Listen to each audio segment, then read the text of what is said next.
Have you ever wondered what would happen if monsters were actually real? Monsters, ghosts, vampires, mummies. Well, that's the premise in The World of Darkness, a role-playing game which has been going by a company called White Wolf for a good number of years and had its heyday in sort of in the mid-90s, early 2000s with the black leather, PVC wearing Matrix style fashion, which was around for a good chunk of the 90s and the early 2000s. And there have been a number of computer games and books and all kinds of media based on this particular IP. Just recently we've had an announcement that they're going to do a follow-up to Vampire Masquerade The Bloodlines. Vampire Masquerade Bloodlines 2. Catchy title, guys, catchy title. But alongside that, they're also doing a brilliant idea, a Wraith The Oblivion World of Darkness VR game. Now, every one of these game books has a different title. You've got things like Werewolf the Apocalypse and Vampire the Masquerade, and in this case you've got Wraith the Oblivion Afterlife. In the role-playing game you play as a wraith, a sort of vengeful ghost who's out to find out why they were killed or what caused them to be killed, or complete some kind of task which they didn't manage to complete while alive.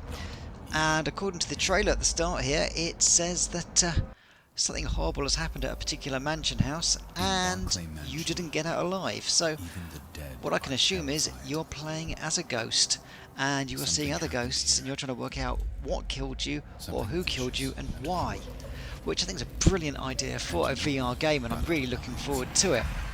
I mean, I'm looking forward to Vampire Bloodlines 2, but I think a VR experience might actually suit this franchise better.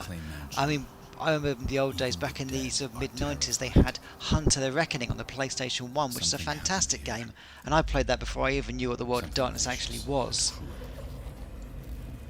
And no one got out alive. So yeah, now that they're a little bit further along in the process, they've released some development footage of the game, so I'm going to have a quick look at it here. It's been out for a while, but I haven't had time to have a look at it, so I'm going to have a look at it now and see what I think, and see if it's going to make a really good VR simulation of what the World of Darkness actually is.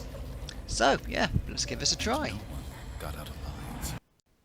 So yeah, I'm liking the style of this already. It's very sort of Art Nouveau, sort of Art Deco, especially the lamp there and the gin bottle on the side. And oh yeah, we've got these big pieces of art in the middle and a sort of smashed in bar. So yeah, there's all kinds of horrible stuff's happened here. There's papers on the floor and broken bottles and stuff floating in the air. And yeah, this looks really, really cool. The lighting looks very, very moody. Hopefully it's sort of volumetric and it sort of moves with you. And it looks like we're kind of walking out of here and we're walking into what looks like sort of a passageway. And this is where the demo ends. And yeah, as it clearly states, it's very early development footage, so we're not going to see this until sort of 2021 if we're lucky. But just looking over it, it is very, very pretty. I'm running this at half speed at the moment so we can sort of take in some of the details.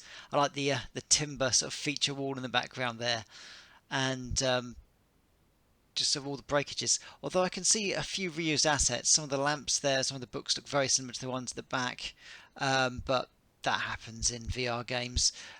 And then we're back in the corridor again. Luckily, they've released a new gameplay trailer, which we're going to have a quick look at now. Can you feel it?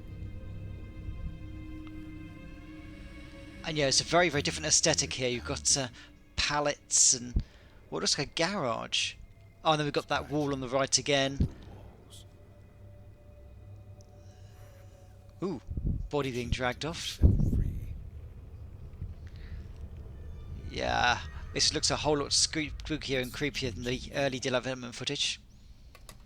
And yeah, the Art Deco style is still there. And there's the big bar area and what looks like a screening room there. Ew. Looks like he's using an Oculus Quest there.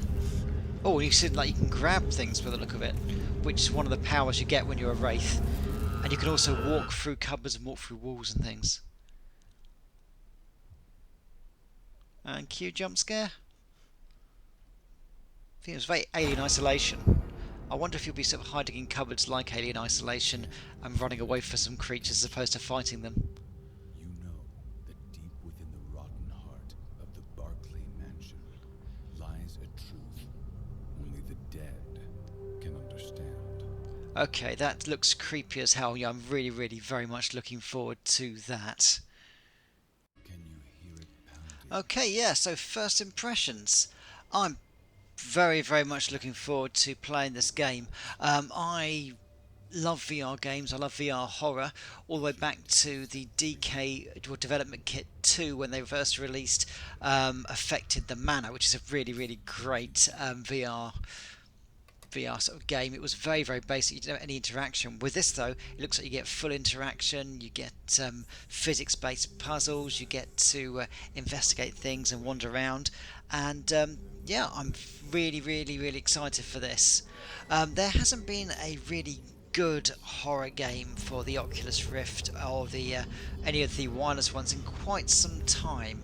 In fact, I haven't really seen a good horror game on it yet, except for a few VR experiences. So one where you can actually walk around. Actually, tell a lie, Alien Isolation is terrifying. Yeah, that is a really good horror game. So I imagine this is going to be maybe on the same lines as that. You don't fight, you have to investigate and hide, and hopefully avoid things.